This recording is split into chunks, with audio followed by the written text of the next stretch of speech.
श्रीगणेशाय नमः। गुरुर्ब्रह्मा गुरुर्विष्णु गुरुर्देवो महेश्वर गुरु साक्षात् परब्रह्म तस्मै श्रीगुरुवे नमः।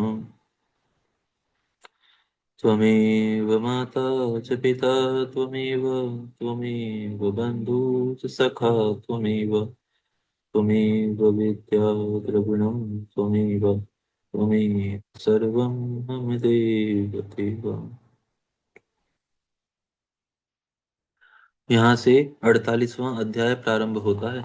इस अध्याय में सरस्वती देवी के द्वारा सेना सहित शुंभ निशुंभ के वध का वर्णन किया गया है। राजा बोले, हे भगवान, देवी के द्वारा धूम्राक्ष, चंडमुंड एवं रक्त बीज को मारा गया सुनकर देवताओं को कष्ट देने वाले शुंभ ने क्या किया।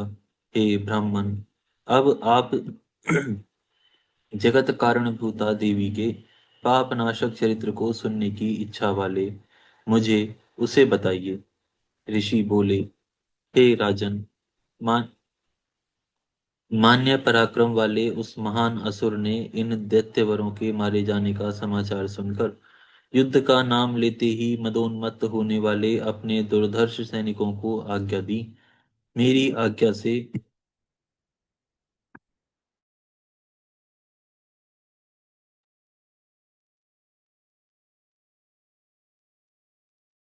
सैनिकों को आज्ञा दी। मेरी आज्ञा से कालक वंशीय, कालकेय, मौर्य एवं दोहर्द नाम वाले सभी असुर एवं अन्य असुर भी विजय की आशा लेकर सेना से युक्त होकर एक साथ युद्ध के लिए प्रस्थान करें। उन दैत्यों को इस प्रकार की आज्ञा देकर शुंभ एवं निशुंभ भी रथ पर सवार हो निकल पड़े। उन महाबलशालियों के सैनिक उनके पीछे पीछे ऐसे चले मानो विनष्ट होने वाले शलभ यानी पतंगे पृथ्वी से निकल पड़े हों। उस समय वह दैत्यराज मृदंग, ढोल, भेरी, डिमडिम, झांझ, नगाड़ा आदि अनेक बाजे संग्राम भूमि में बजवाने लगा। रणप्रिय योद्धा हर्षित हो उठे और प्राण से मोह रखने वाले युद्ध भूमि से भाग गए। कवच धारण किए हुए तथा निष्पाप शरीर वाले वे समस्त राक्षस वीर ढेरों अस्त्र शस्त्र लेकर विजय की इच्छा से एक दूसरे को खूब ललकारते हुए युद्ध भूमि पहुंचे। कुछ राक्षस सैनिक हाथी पर सवार थे, कुछ घोड़े पर थे, कुछ रथ पर आरूढ़ थे। इस प्रकार सभी असुर अपने पराये को न देखते हुए शुंभ के साथ प्रसन्न होकर युद्ध भूमि में इधर उधर घूमने लगे। उस समय शतघ्नी की ध्वनि होने लगी। उससे देवता कंपित हो उठे। आकाश मंडल में अंधकार छा गया, जिससे सूर्य देव का रथ मंडल नहीं दिखाई पड़ता था। विजय के इच्छुक करोड़ों महामानी राक्षस पैदल ही चल पड़े और अन्य करोड़ों राक्षस रथों, हाथियों तथा घोड़ों पर सवार होकर प्रसन्नता पूर्वक पहुंचे। काले पर्वत के समान मदमत्त हाथी युद्ध स्थल में चिंघाड़ने लगे और छोटे पर्वतों के समान ऊंट भी गल गल ध्वनि करने लगे। विशाल कंठहार पहने हुए उत्तम देश में उत्पन्न तथा गति का ज्ञान रखने वाले घोड़े हिन हिनाने लगे और हाथियों के मस्तक पर अपना पैर रखकर पक्षियों के समान आकाश मार्ग में उड़ने लगे। तब इस प्रकार शत्रुओं की सेना को उपस्थित देखकर देवी अंबिका ने धनुष पर डोरी चढ़ाई और शत्रुओं को कष्ट देने वाले अपने घंटे का नाद किया। उधर सिंह भी अपना अयाल हिलाता हुआ गर्जन करने लगा। तत्पश्चात हिमालय पर विराजमान और रम्य आभूषण तथा शस्त्रों को धारण करने वाली देवी शिवा को देखकर वह निशुंभ कामुक के समान उत्तम वाणी में बोला, हे महेशी, आप जैसी सुंदरियों के रमणीय आप जैसी सुंदरियों के ऊपर गिरा हुआ मालती पुष्प भी कष्ट पहुंचाता है। अतः आप इस शरीर से यह भयंकर संग्राम क्यों करना चाहती हो। ऐसा वचन सुनकर ऐसा वचन कहकर वह महान असुर चुप हो गया। तब देवी चंडिका ने उससे कहा, अरे मूर्ख असुर, व्यर्थ क्यों बोल रहे हो? युद्ध करो, अन्यथा पाताल में चले जाओ। तब अत्यधिक क्रोधित हुआ वह महारथी दैत्य युद्ध में बाणों की ऐसी अद्भुत वर्षा करने लगा, जिस प्रकार आए हुए मेघ वर्षा काल में जल की वृष्टि करते हैं।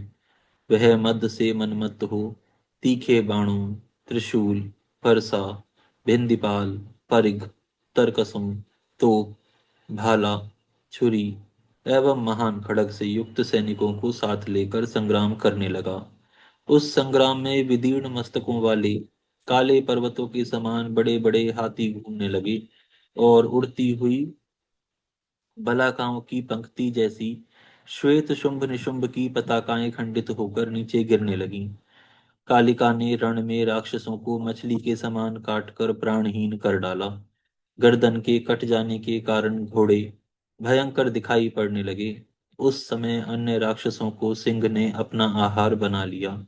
युद्ध के बीच में रक्त की धाराओं वाली कितनी ही नदियां बह चली और उनमें कटे हुए रुंड मुंड बहने लगे।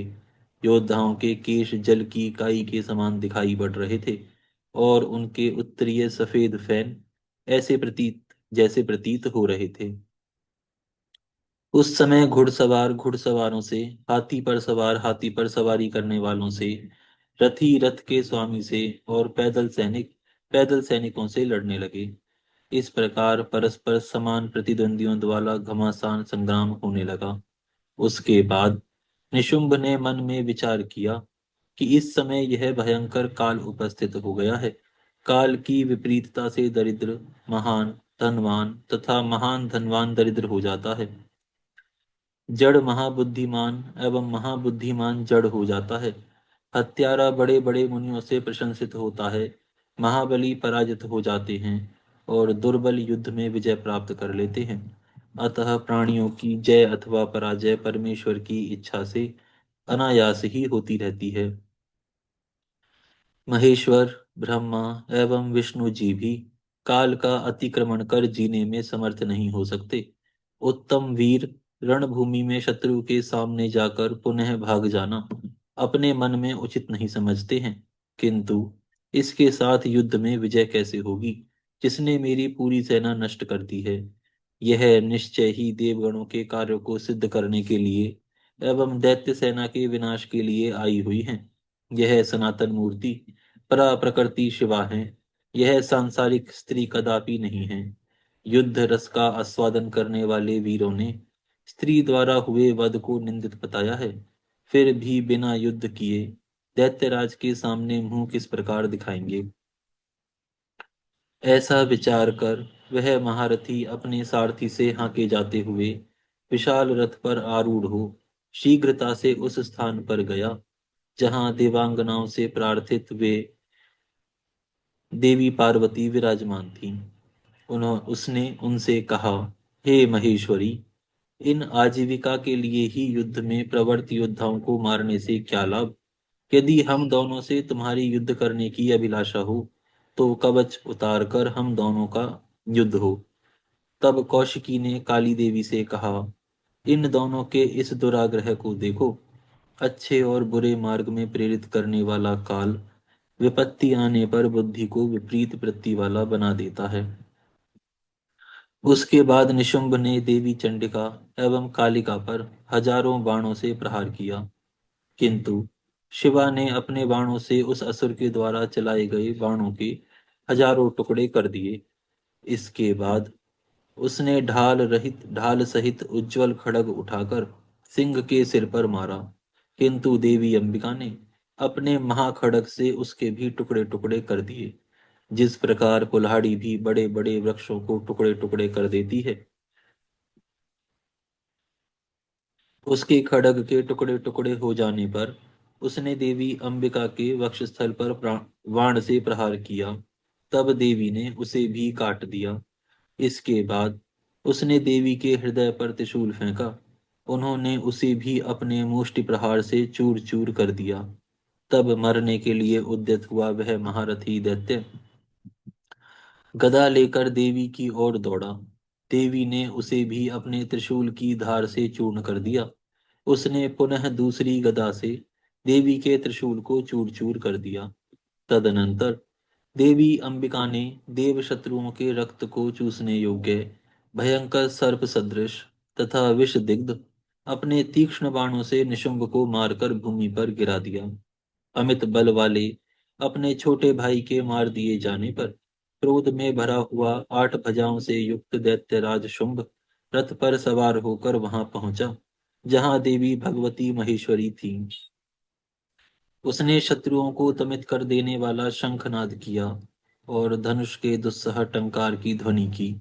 इधर देवी का सिंह भी अपने अयालों को हिलाता हुआ भयंकर गर्जना करने लगा। इन तीनों नादों से आकाश गूंज उठा। उसके पश्चात देवी अंबिका ने अट्टहास किया। उससे सभी असुर भयभीत हो उठे। जब देवी अंबिका ने उससे कहा कि युद्ध में खड़े रहो, तब देवताओं ने जय जयकार किया। तब उस दैत्यराज ने प्रदीप्त अग्निशिखा के समान अपनी भीषण शक्ति से देवी पर प्रहार किया, किंतु देवी ने उसे उल्का के द्वारा काट दिया। फिर शिवा ने शंभ के द्वारा चलाए गए बाणों के और उसने भी शिवा के द्वारा छोड़े गए बाणों के हजारों टुकड़े कर दिए। इसके बाद देवी चंडिका ने त्रिशूल उठाकर उस महान असुर पर ऐसा प्रहार किया जिससे वह मूर्छित होकर आकाश तथा समुद्र सहित पृथ्वी को कंपाता हुआ उसी प्रकार गिर पड़ा जैसे देवराज इंद्र के द्वारा काटे गए पंख वाला पर्वत गिर पड़ता है।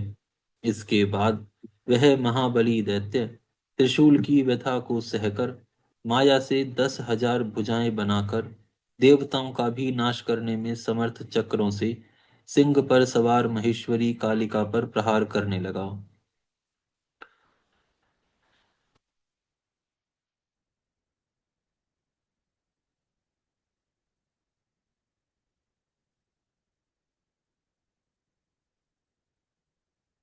तब उन शिवा ने लीला पूर्वक उसके चक्रों की नष्ट करके अपना त्रिशूल उठाकर उस असुर को मार दिया।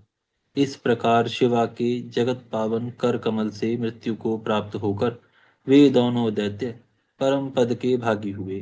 तब उस महाबली तथा प्रचंड पराक्रम वाले निशुंभ एवं शुंभ के मार दिए जाने पर सभी दैत्य पाताल में प्रवेश कर गए और कुछ दैत्यों को देवी काली तथा सिंह आदि ने भक्षण कर लिया तथा अन्य दैत्य भयभीत होकर दशों दिशाओं में भाग गए।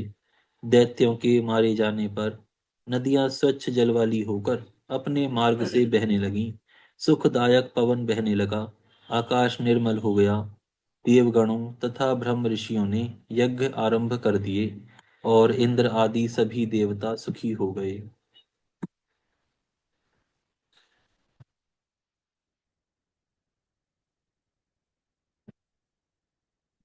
हे प्रभु, जो दैत्यराज के वध से युक्त देवी पार्वती के इस परम पवित्र तथा पुण्य पद चरित्र को श्रद्धा पूर्वक पढ़ता है, वह इस लोक में देवताओं के लिए भी दुर्लभ सभी सुखों को भोग कर महामाया के अनुग्रह से देवी लोक को प्राप्त करता है। ऋषि बोले, हे राजन, शुंभासुर का वध करने वाली देवी इस प्रकार उत्पन्न हुई, जो साक्षात देवी पार्वती के अंश से उत्पन्न देवी सरस्वती कही गई हैं। यहाँ पर यह अध्याय पूर्ण होता है। यहाँ से 49वां अध्याय प्रारंभ होता है। इस अध्याय में भगवती उमा के प्रादुर्भाव का वर्णन किया गया है। मुनिगण बोले, सर्वार्थ वेता सूत जी, अब आप भुवनेश्वरी उमा के अवतार का वर्णन करें जिनसे देवी सरस्वती उत्पन्न हुई, जो पर ब्रह्म मूल प्रकृति ईश्वरी निराकार होकर भी साकार एवं नित्यानंदमयी सती कही जाती हैं। श्री सूत जी बोले, हे तपस्वियों, आप लोग उनके अति महान चरित्र का प्रेम पूर्वक श्रवण कीजिए जिसके जानने मात्र से मनुष्य परम गति को प्राप्त कर लेता है। एक बार दैत्यों एवं देवताओं में परस्पर युद्ध हुआ। उसमें महामाया के प्रभाव से देवगणों की विजय हुई। इससे देवताओं को अहंकार हो गया और वे अपनी प्रशंसा करने लगे कि हम लोग धन्य हैं, हम लोग धन्य हैं। वे असुर हम लोगों का क्या कर लेंगे। जो हमारे अति दुस्सह प्रताप को देखकर भयभीत हो भागो भागो ऐसा कहकर पाताल लोक को चले गए। अहो, दैत्यों के वंश का नाश करने वाला हमारा बल एवं तेज अद्भुत है। देवताओं का आश्चर्यकारक भाग्य है। इस प्रकार वे सब आत्मश्लाघा करके करने लगे। उसी समय वहां एक पुंजीभूत तेज प्रकट हुआ, जिसे पहले नहीं देखा गया था। उसे देखकर देवता आश्चर्यचकित हो उठे। देवी श्यामा के अभिमान नाशक उस प्रभाव को न जानते हुए वे रुंधे कंठ से कहने लगे, यह क्या है, यह क्या है। तब देवताओं के अधिपति ने देवताओं को आज्ञा दी कि आप लोग जाइए और ठीक ठीक परीक्षा कीजिए कि यह क्या है। तब देवेंद्र से प्रेरित पवन देव उस तेज के पास गए। उस तेज ने उनको संबोधित कर कहा, तुम कौन हो। तब उस प्रबल तेज के द्वारा इस प्रकार पूछे जाने पर अभिमान से परिपूर्ण वायु ने यह कहा कि मैं जगत का प्राण वायु हूँ। यह चराचर सारा जगत सबके आराधर आधार स्वरूप मुझ में ही ओतप्रोत है। मैं ही संपूर्ण जगत का संचालन करता हूँ। उसके अनंतर महातेज ने कहा, हे वायु, यदि तुम चलाने में समर्थ हो,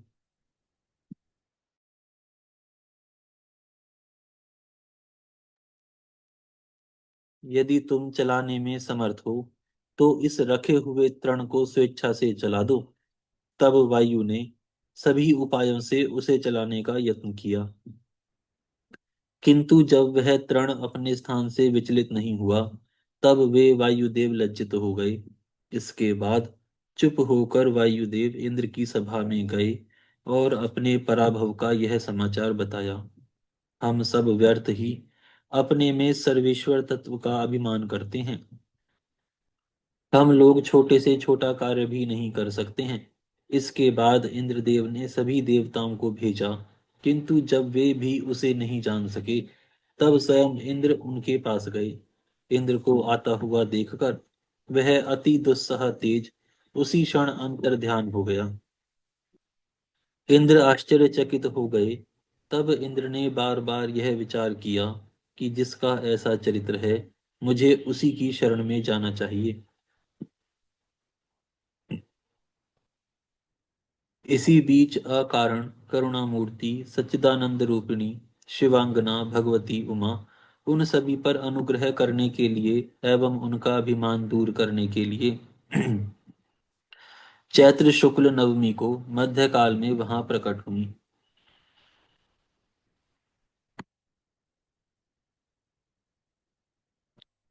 तेज के मध्य में विराजमान अपनी प्रभा से दशों दिशाओं को प्रकाशित करती हुई मैं ही ब्रह्म हूँ ऐसा सभी देवताओं को स्पष्ट रूप से बतलाती हुई अपने चारों हाथों में वरद मुद्रा, पाश, अंकुश एवं अभय मुद्रा धारण की हुई, वेदों के द्वारा सेवित, मनोहर, नवयौवन से गर्वित, रक्त वस्त्र धारण की हुई, रक्त पुष्पों की माला पहनी हुई, रक्त चंदन के अनुलेप से युक्त, करोड़ों कामदेव के सदृश, करोड़ों चंद्रमाओं के समान कांति वाली, उन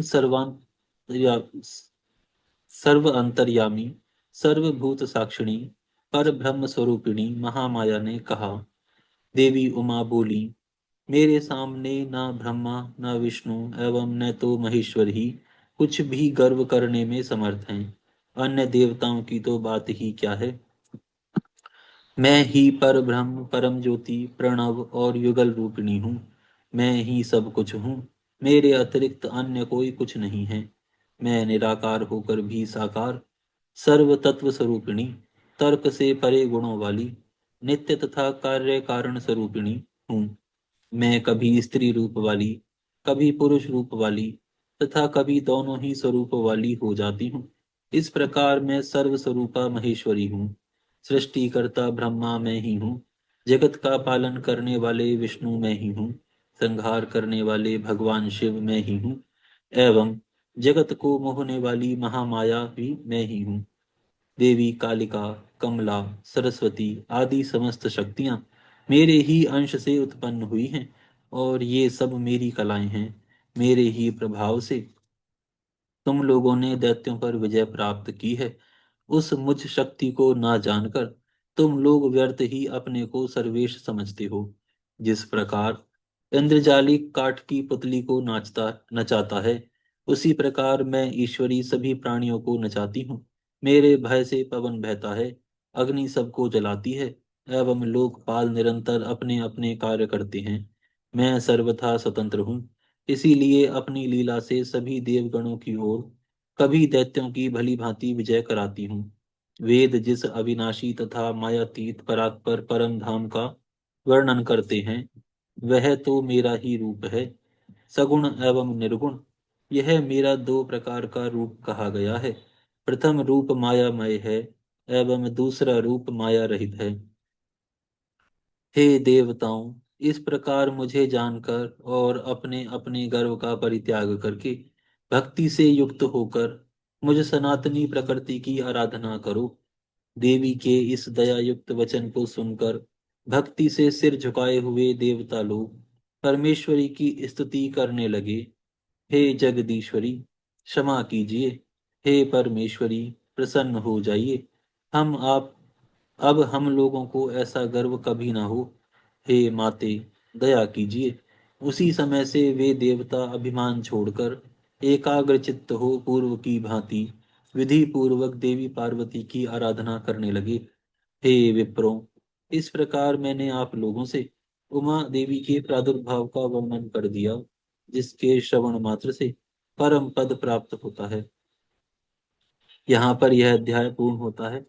हम यहाँ विराम करते हैं, फिर कल से प्रारंभ करेंगे। हे गौ माता, आप सभी देवताओं की माता, सभी पुण्यों का पुण्य, सभी तीर्थों का तीर्थ हैं। हम सभी आपको दंडवत प्रणाम करते हैं। आपकी कृपा हम सभी पर सदैव बनी रहे।